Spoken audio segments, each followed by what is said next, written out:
오늘 우리가 너무나 잘 알고 있는 선한 사마리아인의 비유의 말씀을 쭉 읽어보았는데 너무나 잘 알고 있는 말씀이지요. 이 말씀을 하나하나 좀 살펴보면서 함께 은혜를 나눌 시간이 되기를 원합니다. 먼저 이 말씀의 배경을 좀 살펴보길 원하는데요.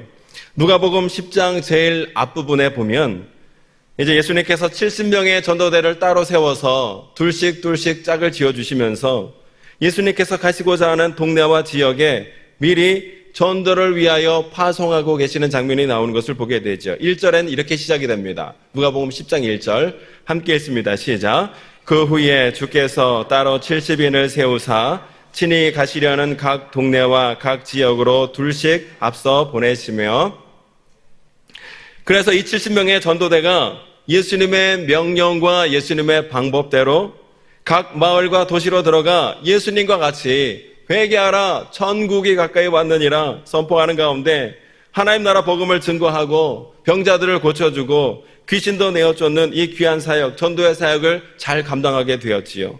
그리고 이 사역을 잘 감당하다가 끝나서 예수님 있는 곳으로 돌아와 이 전도에 대한 보고를 하게 되었습니다. 그런데 처음에 했던 염려와 걱정과는 달리 이 70인의 전도대 가운데 너무나 많은 전도의 열매와 성과가 있었던 거예요. 때문에 이들이 예수님께 와서 보고를 하되 어떻게 보고하냐면 기쁨이 가득해서 예수님께 전도에 대한 보고를 하고 있는 것을 보게 되죠. 17절에 한번 읽어보실까요? 시작. 70인이 기뻐하며 돌아와 이르되 주여 주의 이름이면 귀신들도 우리에게 항복하더이다. 아멘. 예수님, 우리가 예수님의 이름으로 복음을 증거하니까 병든 자도 낫고요, 귀신도 떠나가고요, 죄인들도 회개하는 가운데 돌아오는 너무나 많은 역사가 전도하는 가운데 있었습니다. 제자들이 너무나 기쁘고 산기된 모습으로 이와 같이 예수님께 전도에 대한 보고를 드렸어요. 그러니까 예수님이 이 보고를 들으시고 예수님도 어떤 반응을 보이셨냐면 21절 상반절에 보니까 이렇게 기록이 되어 있죠. 21절 상반절 제가 읽어보겠습니다. 그때에 예수께서 성령으로 기뻐하시며 이르시되, 예수님께서 이거를 들으시는 가운데 성령으로 기뻐하셨다 말씀하고 있는 것을 보게 되죠. 여러분, 예수님께서는 저와 여러분들이 예수 그리스도의 이름과 예수 그리스도의 십자가 복음을 증거하여 한 영혼이라도 구원받아 하나님 품으로 돌아오게 되는 것, 이 생명의 열매를 가장 기뻐하시는 줄로 믿습니다. 성경 가운데 예수님께서 이렇게 기쁨을 실질적으로 직접적으로 표현한 곳이 여기 말고 드물다라는 사실을 살펴볼 때 한 영혼이 구원받아 그리스도의 품으로 돌아오게 되는 것, 이것을 예수님이 가장 기뻐하시는다는 사실을 우리가 먼저 알게 되는 거예요. 우리 서산제일교회가 이러한 사역을 더욱더 귀하게 감당하며 나아가게 될 줄로 믿습니다. 하나님께서는 전도하여 한 영혼이 구원받아 하나님 품으로 돌아오는 것을 우리 예수님이 가장 기뻐하신다는 거예요. 그런데 여러분, 예수님께서 이렇게 성령으로 기뻐하시는 가운데 하나님 앞에 감사 기도를 드리신 후에 예수님께서 돌아보신 다음 제자들에게 조용히 건네신 말씀이 있는데 이 말씀이 참 의미심장해요. 23절 24절의 말씀을 함께 읽어보실까요? 시작. 제자들을 돌아보시며 조용히 이르시되 너희가 보는 것을 보는 눈은 복이 있도다. 내가 너희에게 말하노니 많은 선지자와 임금이 너희가 보는 바를 보고자 하였으되 보지 못하였으며 너희가 듣는 바를 듣고자 하였으되 듣지 못하였느니라. 아멘. 무슨 말씀이냐면 예수님께서는 제자들을 돌아보시며 조용히 이르시기를 너희들이 지금 보고 있는 것을 보는 너희들의 눈, 너희들이 지금 듣고 있는 것을 듣는 귀, 그 눈과 귀가 복되다는 거예요. 너희들이 복되다는 거예요. 지금까지 수많은 선지자와 많은 임금들이 이것을 보고 듣고자 했을 때 결코 보고 듣지 못하였지만 너희들이 이와 같이 생생히 보고 생생히 듣고 있으니 너희의 눈과 귀가 너희가 지금 얼마나 복된가 하는 것을 지금 말씀하고 있는 거예요.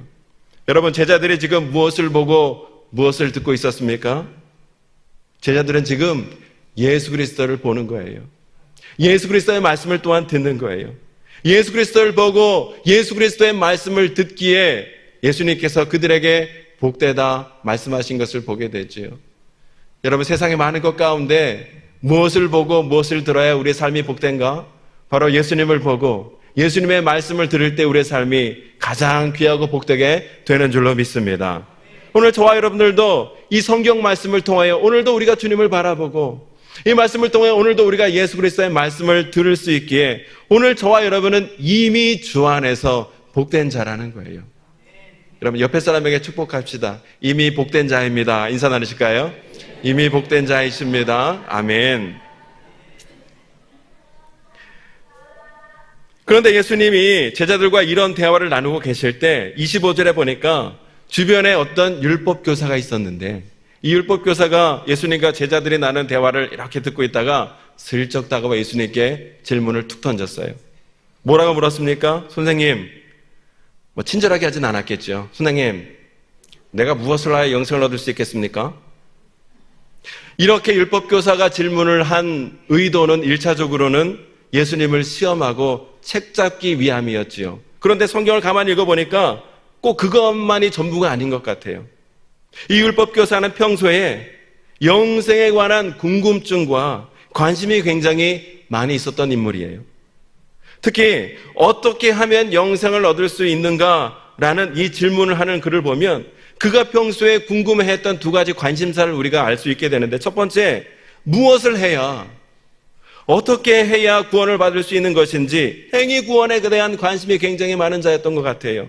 두 번째, 영원히 사는 것이 무엇인지, 영생이란 무엇인지 이 영생에 대해서도 굉장히 많은 관심이 있었던 사람이 바로 이 율법교사였다는 것이죠.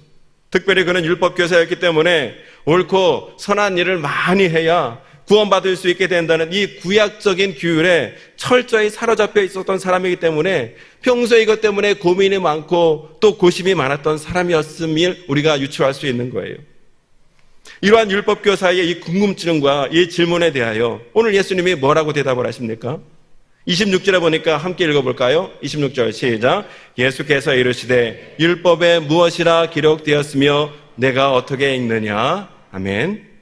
율법교사가 평소에 궁금해하던 것, 어떻게 하면 영생을 얻을 수 있는지에 대하여 과연 율법에는 어떻게 기록되어 있는지 오히려 예수님의 이 율법교사에게 지금 되묻고 있는 거예요. 물어보시는 거예요. 왜 예수님께서 율법교사에게 다시 물어보셨냐면 그것에 대해서는 내가 더 잘 알지 않느냐는 것이죠. 여러분, 당시에는 제사장이나 율법교사라든지 이런 사람들은 말할 것도 없고 대부분의 경건한 유대인들이라면 다 필락테릭스라고 하는 경구함 같은 게 있었어요. 검정색 가죽으로 함을 만들어서 이마에라든지 팔에든지 띠를 만들어 늘 이 경구함을 차고 다녔는데 그 가운데 모세율법의 주요한 말씀들이 그 가운데 담겨져 있었어요.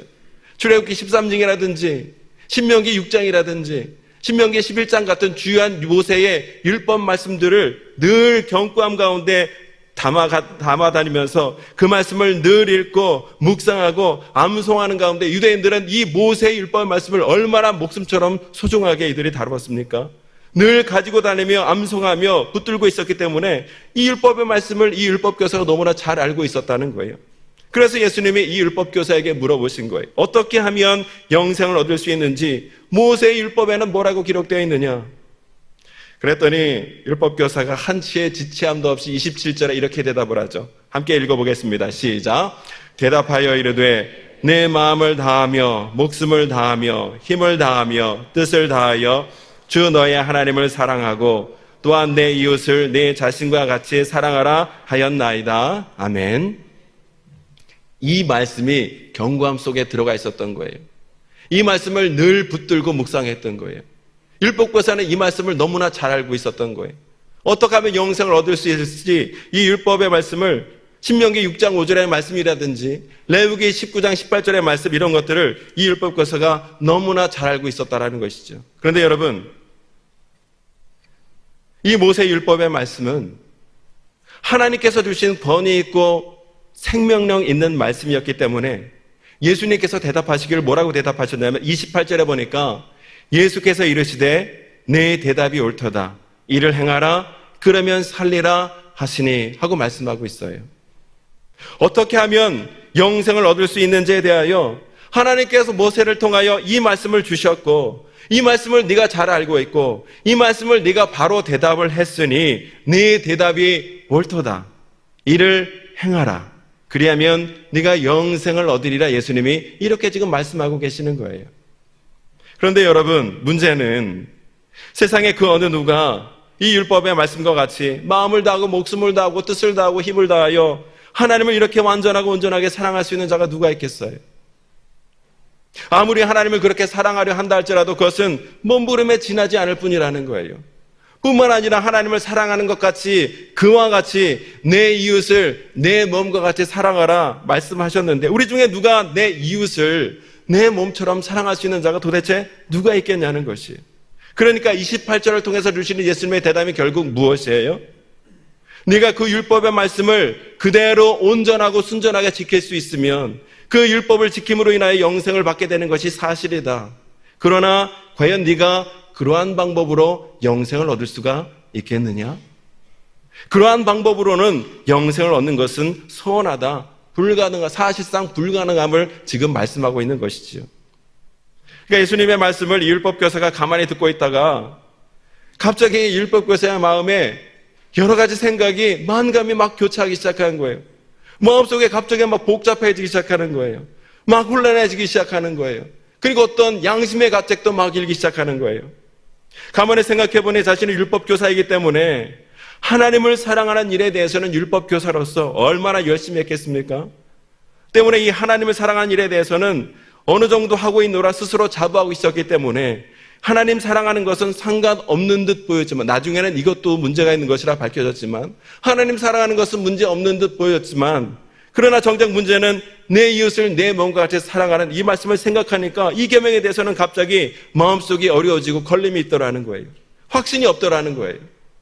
자신은 나름대로 내 이웃에 대하여 정의하기를 내 이웃은 내 민족 유대인이요, 내 민족은 나와 가까운 사람이요, 내 이웃은 내 수준에 맞는 사람이요, 나를 잘해주는 사람이요, 그래서 내가 기꺼이 사랑하고 가까이 할 만한 사람이라 그렇게 내 이웃을 정의하는 가운데 나름대로 자신은 내 이웃을 내 몸과 같이 사랑하였노라 자부하고 싶은데 지금 예수님과의 대화의 과정을 통해서 자꾸만 마음속에 어떤 찜찜함이 있더라는 거예요. 걸림이 있더라는 거예요. 자신이 그동안 생각해왔던 이웃에 대한 정의와 예수님과의 대화를 통하여 하나님이 말씀하신 이웃에 대한 정의가 완전히 다르다는 것을 깨닫게 되면서 나는 이웃사랑의 계명을 온전히 제대로 행하지 못한 사람이로구나.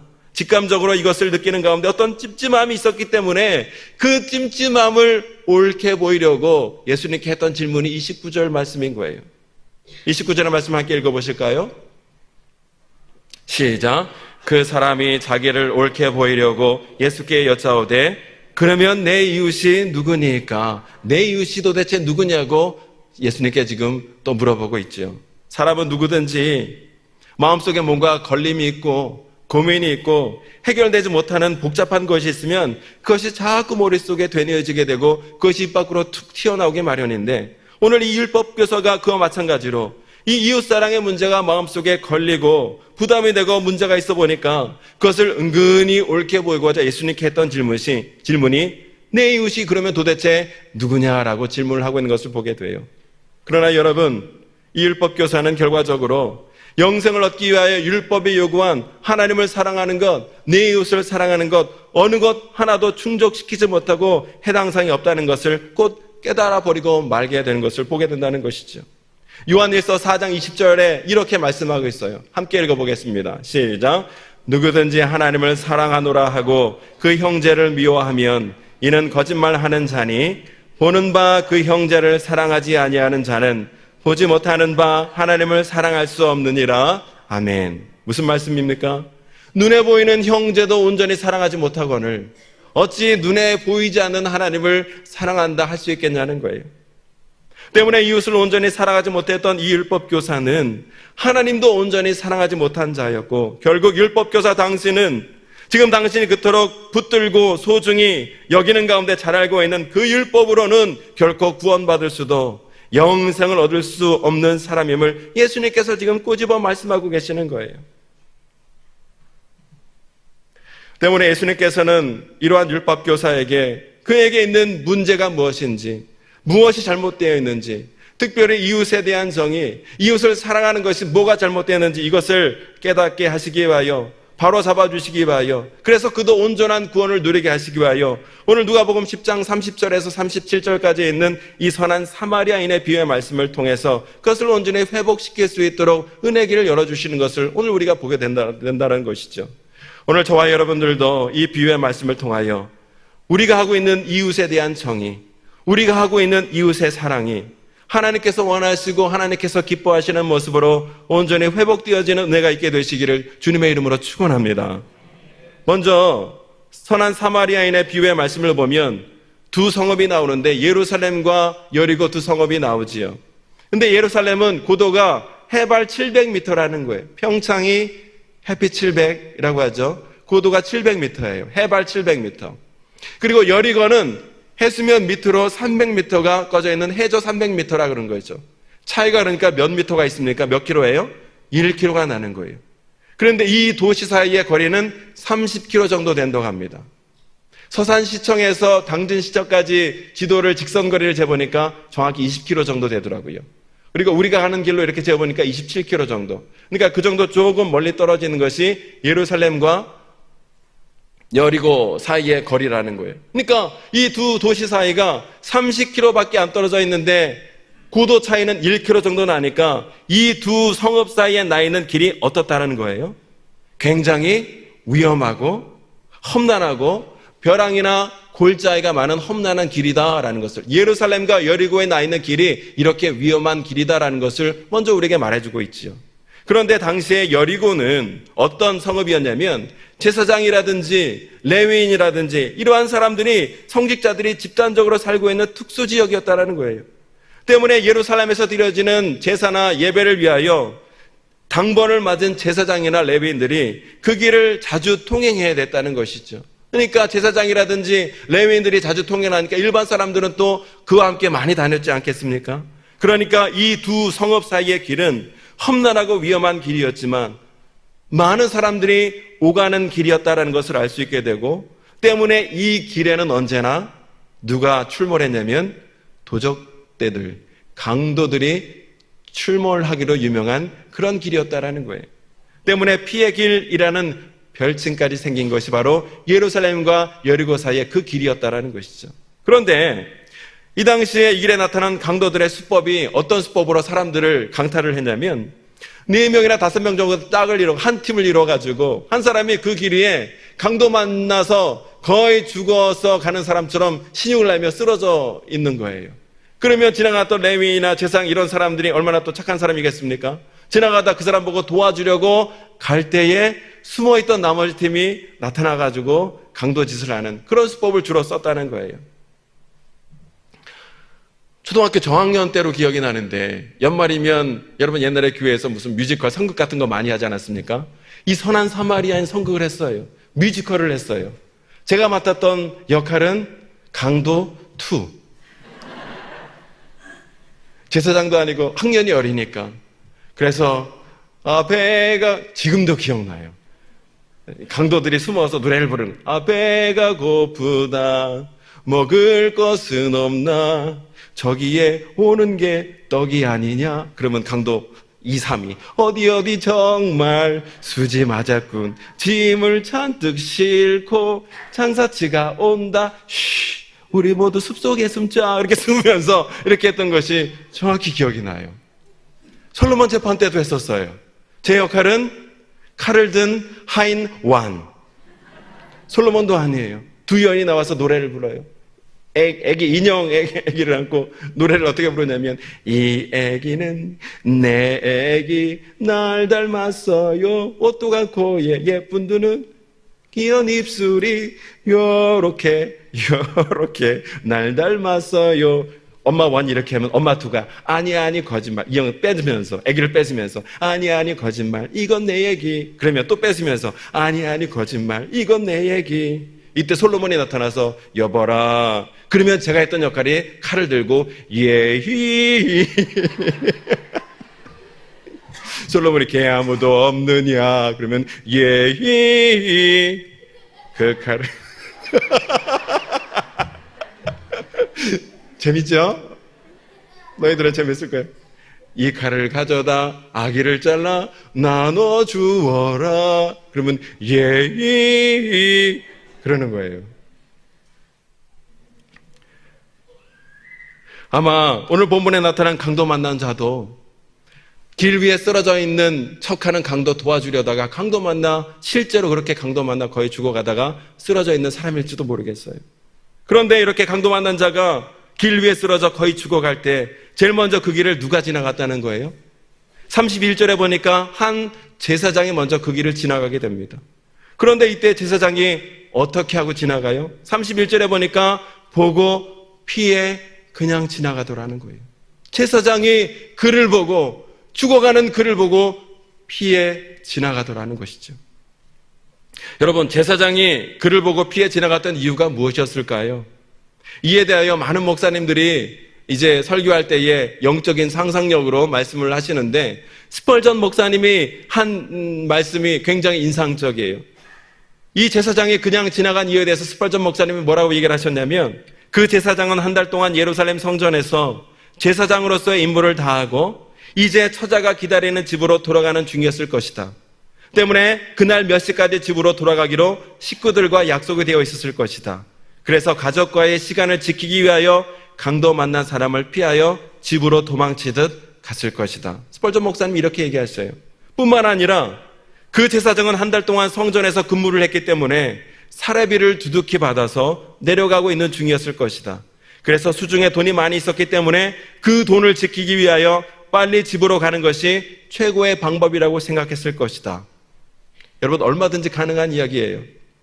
또한 민수기 19장 1절에 11절에 보면 이런 말씀이 있죠. 죽은 자를 만지면 이래 동안 부정하게 되리라 라는 말씀이 있기 때문에 이 제사장은 아마도 생각하기를 저 길바닥에 누워있는 사람 지금 거의 죽어가고 있는 것 같은데 내가 만일 저 사람을 도와주다가 그 사람이 도중에 죽게 되면 나는 부정을 타게 되어 7일 동안 아무것도 못하게 될 터이니 부정하게 될 것이니 그냥 지나가야 되겠다라는 마음으로 그냥 그 강도 만난 자 옆을 피하듯 지나갔는지도 모르겠습니다.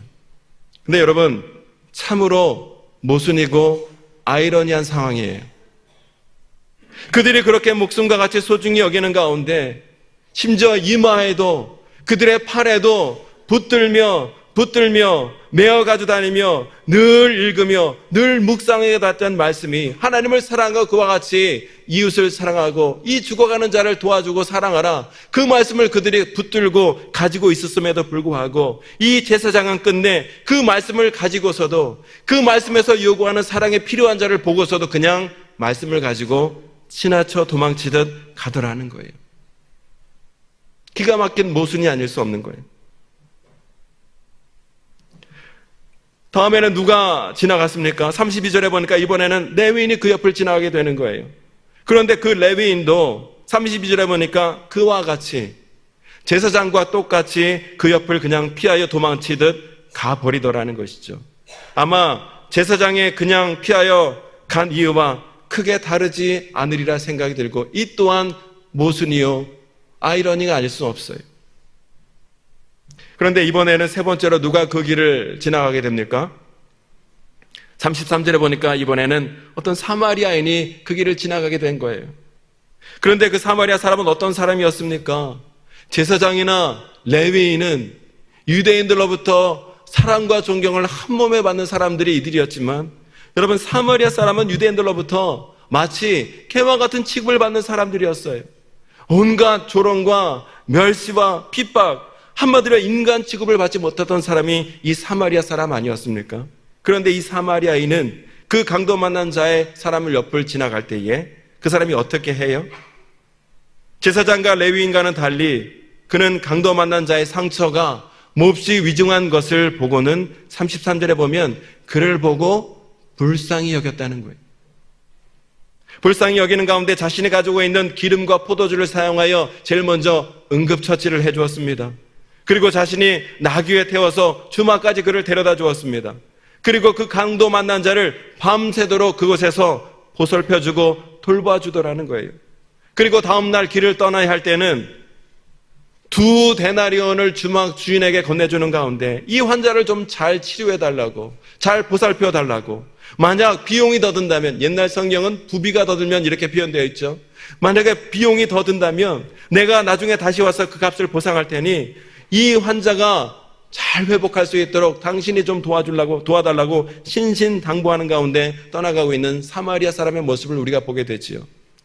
성경학자들에 의하면 당시 이 두 데나리온은 얼마의 값어치를 하나 봤더니 2달치의 여간비에 해당되는 금액이 이 두 데나리온이라는 거예요. 여러분, 2달치의 여간비, 적은 금액입니까? 많은 금액입니까? 많은 금액이죠. 그러니까 이 사마리아인은 이 강도 만난 자를 위하여 어떻게 한 거예요? 시간을 드립니다. 정성을 드립니다. 노력을 드립니다. 그리고 자신이 가지고 있던 큰 액수의 비용까지 아낌없이 이 강도 만나는 자를 위하여 드리는 가운데 도와주고 있는 모습을 보게 되더라는 거예요. 제사장과 레위인의 경우에도 아이러니라면 이 사마리아인이 이 사람을 도와주는 것 또한 그에 못지않은 모순이요 아이러니인 것을 보게 되지요. 여러분, 예수님께서는 이러한 이야기를 들려주시는 가운데 율법교사의 마음속에 있는 이 허점을 아주 신랄하게 찌르시는 거예요. 너희들은 내가 제사장이요, 내가 레위인이요, 내가 율법교사요, 내가 선택받은 유대인이기 때문에 나는 하나님께 구원받은 자의 영생을 얻은 자라 그렇게 자부하고 있을지는 몰라도 너희의 실상은 하나님이 주시는 영생과는 거리가 먼 자라는 거예요. 또한 너희들은 내가 제사장이고 레위인이고 율법교사이기에 당신들은 내가 나는 모세의 율법을 많이 공부하여 잘 알고 있는 자라 그렇게 자부하고 있는지는 모르지만 너희의 실상은 그 계명을 온전히 지키지도 못하는 자, 오히려 너희들이 그렇게 무시하는 사마리아 사람도 못한 자들이라는 것을 말씀하고 있는 거죠.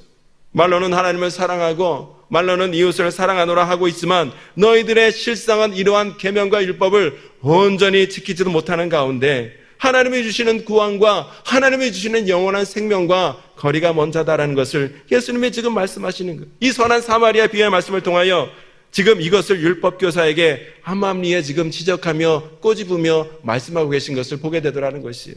여러분, 오늘 우리는 이 비유의 말씀을 통해서 우리의 삶과 우리의 신앙의 모습을 다시 한번 되돌아보아야 되는 거예요.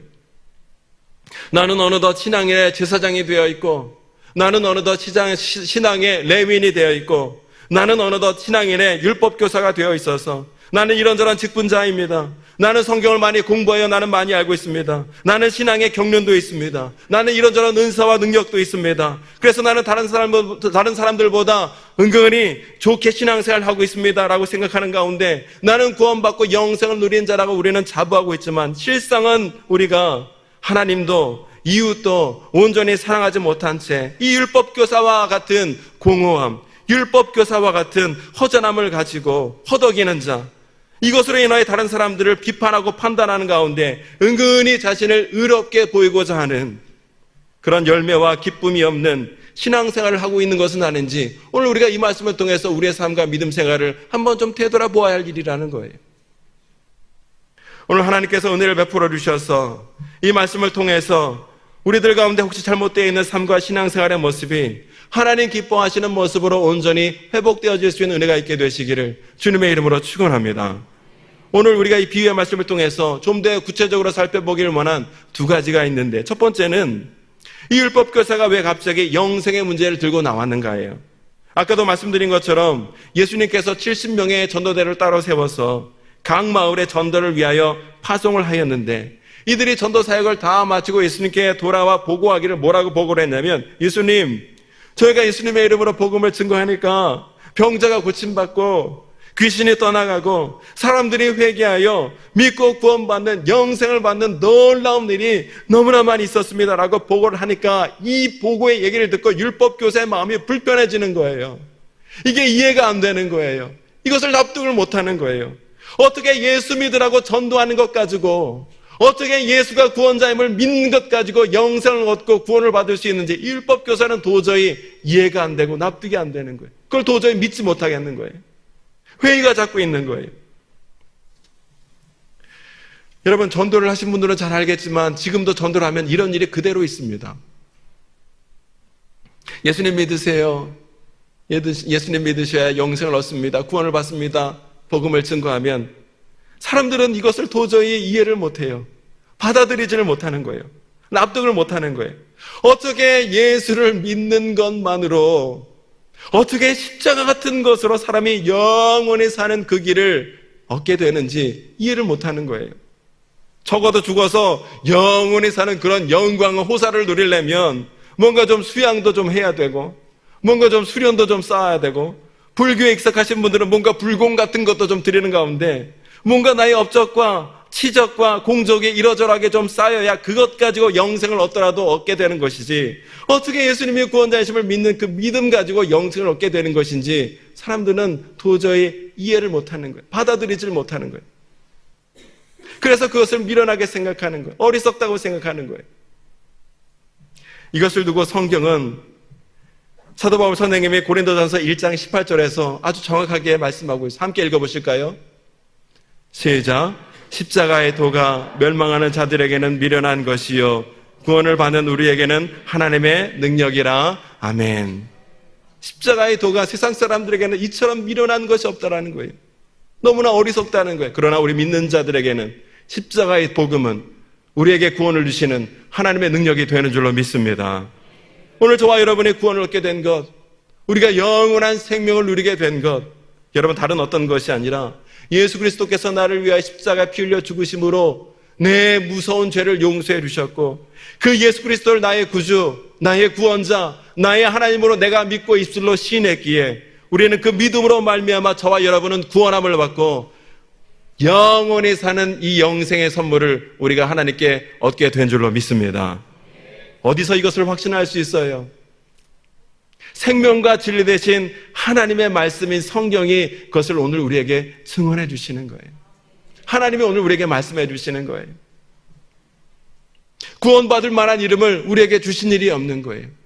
예수 그리스도를 마음에 믿고 입술로 시인할 때 구원을 얻게 된다고 하나님이 하나님의 말씀 성경을 통해서 우리에게 분명히 생생하게 증언해 주시는 거예요.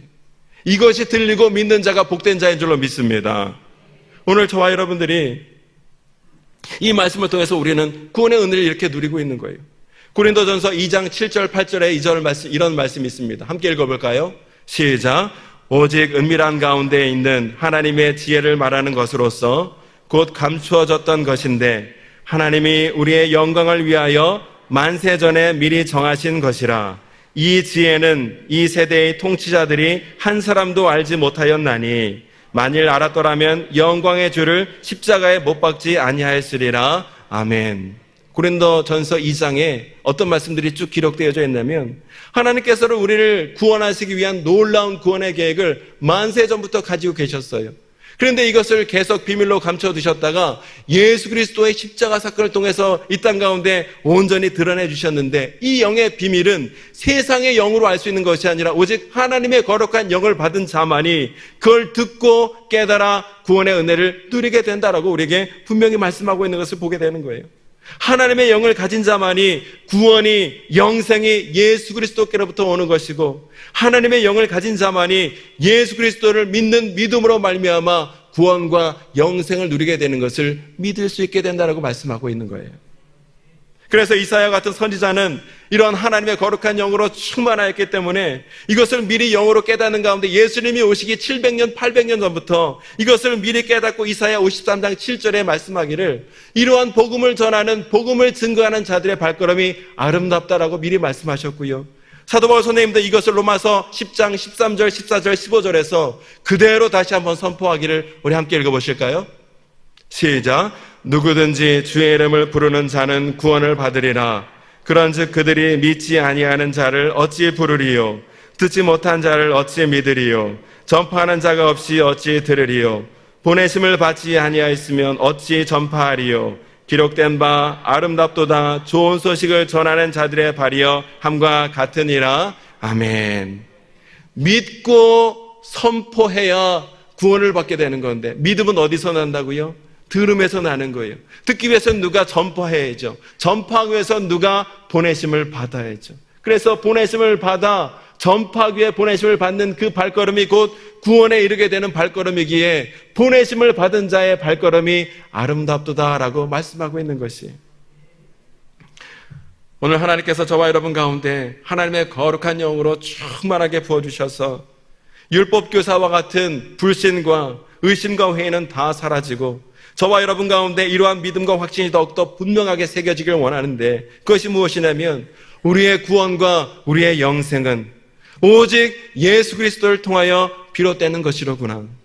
예수 그리스도의 십자가 복음이야말로 우리 믿는 자에게 주시는 하나님의 구원의 능력이 되는 것이로구나. 이런 십자가 복음을 증거하고 전하고 전도할 때 생명이 살아나는 놀라운 역사가 일어나게 되는 것이로구나. 전도하는 발걸음이 아름다운 것이로구나. 이러한 믿음의 고백이 일평생 변함없는 저와 여러분의 한결같은 믿음의 고백이 되어주시기를 주님의 이름으로 축원합니다. 오늘 비유의 말씀을 통해서 영생은, 구원은 오직 예수 그리스도를 믿는 믿음으로 비롯된다는 것을 다시 한번 우리에게 확증시켜 주시는 거예요. 이 비유의 말씀을 통해서 우리가 두 번째로 생각해 볼 것이 무엇이냐면 29절에 내 이웃이 누구입니까? 라는 이 율법교사의 질문에 대하여 예수님에 대한 그 답을 통해서 예수님께서 정의하신 이웃이 무엇인지, 예수님께서 말씀하신 이웃사랑의 정의가 도대체 무엇인지를 우리가 다시 한번 좀 잠깐 살펴보길 원하는데, 여러분, 내 이웃이 누구인가라는 이 율법교사의 질문에 대하여 예수님이 뭐라고 대답을 하셨나요? 내 이웃은 사마리아 사람이다, 내 이웃은 강도 만난 사람이다, 이렇게 구체적으로 말씀하셨습니까? 아니에요. 오늘 말씀을 보면 예수님께서는 직접적인 대답을 하시기보다는 가서 너도 이와 같이 하라는 거예요. 자비를 베풀어 너도 그 사람의 이웃이 되어주라 라는 말씀으로 대답하고 있는 것을 오늘 우리가 좀 주목해 보아야 된다는 것이. 여러분, 율법교사는 지금 누가 내 이웃인지 이웃을 찾는 방법에 지금 혈안이 관심이 되어 있었다면, 예수님께서는 내가 이웃이 되어주어야 한다, 그것에 예수님은 관심이 있는 거예요. 전혀 영적인 차원이 다른 이야기인 거예요. 여러분, 무엇을 말씀합니까? 우리의 신앙생활은 누가 내 이웃인지 가만히 앉아서 그 이웃을 찾는 게 아니라는 거예요. 누가 내가 사랑할 만한 사람인지, 누가 내 관심을 받을 만한 사람인지, 누가 내 속회원이 될 만한 사람인지, 누가 내 교양과 믿음의 수준과 레벨과 부합하여 어울릴 만한 사람인지, 그래서 누가 내가 사랑할 만한 사람인지, 그런 사람들을 가만히 앉아서 찾는 것이 신앙생활이 아니라는 거예요. 그런데 가만히 우리들의 신앙생활의 모습을 보면 그와 훨씬 더 가까운 모습을 보게 돼요. 가만히 앉아서 나를 만족해주고 내가 기꺼이 사랑할 만한 자들만을 우리는 찾고 있는 모습을 보게 돼요. 그러나 오늘 예수님 말씀에 의하면 이웃은 내가 가만히 앉아서 찾는 어떤 것이 아니라 내가 가서, 특별히 내가 애써 가서 되어주는 것이 이웃이라는 거예요. 이것이 오늘 예수님께서 오늘 이 말씀을 통해서 우리에게 알려주시길 원하는 신앙의 핵심인 거예요.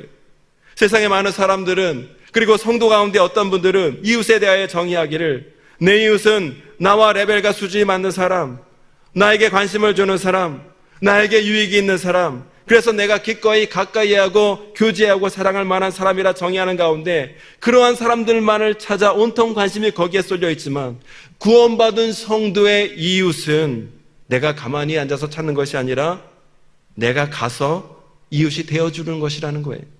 특별히 대가를 치르는 가운데 자비를 베풀며 가서 이웃이 되어주는 것, 그것이 바로 주님 말씀하시는 이웃사랑의 정의라는 것이에요. 여러분, 저와 여러분은 어떤 사람입니까? 가만히 앉아서 나에게 꼭 맞는 이웃을 그저 앉아서 찾기만 하는 사람입니까? 아니면 예수 그리스도의 사랑으로 가서 대가를 치르는 가운데 그의 이웃이 되어주는 사람입니까? 성경에 보면 예수님께서는 항상 세상 사람들이 관심조차 주지 않고 거들떠보지도 않는 그런 많은 가난한 자, 병든 자, 헐벗고 굶주린 자, 고아와 과부, 세리와 창녀 같은 사람들에게 예수님은 일일이 찾아가셔서 땀을 흘리는 수고와 대가를 치르시는 가운데 그들을 치료해 주시고 그들을 먹여 주시고 그들을 위로해 주시며 그들의 친구와 이웃이 기꺼이 대주시는 사역을 해줬던 것을 우리가 잘 알고 있어요. 그러한 주님이 오늘도 우리에게 말씀하시기를 너희도 가서 이와 같이 하라는 거예요. 너희도 자비를 베푸는 가운데 그들의 이웃이 되어주라는 거예요. 그런 가운데 대가를 치르는 가운데 그들의 이웃이 되어 이웃사랑의 도를 행하라는 거예요. 너희가 가서 그와 같이 할 때 세상 사람들이 내가 내 제자인 줄 알리라는 거예요. 네가 구원받은 성도, 영원한 생명을 얻은 자인지를 세상 사람들이 그것을 보고 알리라 말씀하고 있는 거예요. 여러분, 이 시간 하나님께서 저와 여러분들에게 은혜를 베풀어 주셔서 내가 그저 앉아서 내 이웃을 기다리며 찾는 자가 아니라 예수님과 같이 직접 찾아가서 대가를 치르는 가운데 누군가의 이웃이 되어주는, 그래서 주님이 원하시는 이웃사랑의 도를 행하며 살아가는 그런 은혜가 있게 되시기를 주님의 이름으로 축원합니다. 여러분, 특별히 우리 가족 가운데, 그리고 내 주변에 내가 알고 있는 많은 사람들 가운데 여러분 아직도 예수님 모르고 아직도 십자가 복음을 모르는 가운데 죽어가는 사람들이 여러분 얼마나 많이 있냐는 것이, 여러분 그 사람들 겉으로는 멀쩡하게 잘 먹고 잘 살고 있는 것처럼 보일지는 몰라도 영적으로 보면 그 사람들 여러분 완전히 강도 만난 자인 거예요. 강도 만나 피 흘려 지금 쓰러져 죽어가 있는 사람이 완전히 불쌍한 사람이라는 거예요. 그런데 그들을 보고 우리가 어찌 그냥 레위인과 제사장처럼 그냥 지나칠 수 있겠냐는 것이, 그들을 위해 무엇인가 대가를 지불하지 않고 그저 앉아서 언젠가 예수님 믿겠지, 언젠가 교회 나오겠지, 언젠가 구원받은 성도가 되겠지 하고 바라고 있다면 바로 그것이 바로 제사장과 레위인과 같은 율법교사와 같은 마음과 신앙의 자세일 뿐이라는 것이, 오늘 이 사마리아 사람은 죽어가는 사람을 보고서 결코 그냥 지나치지 않았던 것처럼 오늘 저와 여러분들도 그런 영혼의 불쌍한 자를 보고 결코 지나치지 않는 자가 되어야 된다는 것이, 자비를 베푸는 가운데 그에게 찾아가 그 누군가를 위하여 내 시간과 정성과 물질을 아끼지 않는 자가 되어야 된다는 것이, 그를 위하여 기도의 대가를 치러야 할 것이고 전도의 대가를 치러야 할 것이고 그리스도의 사랑으로 계속해서 사랑하고 섬기는 가운데 그 불쌍한 영혼의 이웃이 되어줄 수 있다면 그 영혼의 상처는 반드시 치료함 받고 그리스도의 품으로 돌아와 구원받고 영원한 생명을 누리는 놀라운 기쁨의 열매, 생명이 살아나는 역사가 반드시 있게 될 줄로 믿습니다. 말씀을 좀 정리합니다. 예수님께서는 이 선한 사마리아 비유의 말씀을 통하여 영원한 생명을 얻는 것은 오직 예수 그리스도를 믿는 믿음을 통하여 얻는 것이고, 그러한 영생의 기쁨을 누리는 성도는 강도 만난 자의 이웃이 기꺼이 되어주는 자가 이웃을 사랑하는 자다라고 우리에게 말씀해주고 있습니다.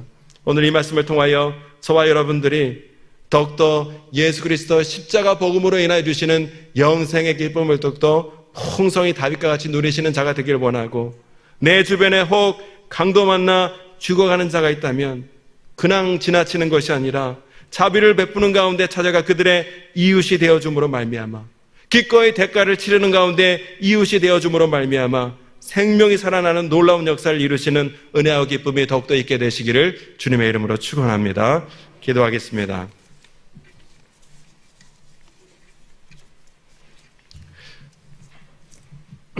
고마우신 아버지 하나님, 우리에게 날마다 구원의 은혜와 감격이 다윗과 같이 떠나지 않기를 소원하오니 날마다 우리 머리 위에 성령의 기름 부심으로 부어주시사 하나님의 거룩한 영으로 충만케 하시어 우리가 받고 누리고 있는 구원과 영생의 기쁨이 얼마나 크고 놀라운 것인지를 날마다 맛보아하는 가운데 더욱더 하나님 앞에 감사하며 감격하며 살아가는 자가 될 수 있도록 하나님 은혜를 내려 주시옵소서. 우리 주변에 너무나 죽어가는, 영으로 강도 만나 피 흘려 죽어가는 자들이 많이 있습니다. 제사장과 레위인과 같이 그냥 지나치는 자가 되지 않도록 주님 인도하여 주시고, 자비를 베푸는 가운데 대가를 치르며 찾아가 그들의 이웃 되어주게 하여 주셔서 이웃 되어주는 사랑의 행함으로 말미암아 그 영혼이 놀랍도록 살아나는 귀한 은혜의 축복의 통로가 되어지는 삶을 살아가는 우리 모두가 될 수 있도록 은혜와 믿음을 더하여 주시옵소서. 이러한 은혜를 우리 모두에게 허락하여 주실 것을 믿사옵고 예수님의 이름으로 기도합니다. 아멘.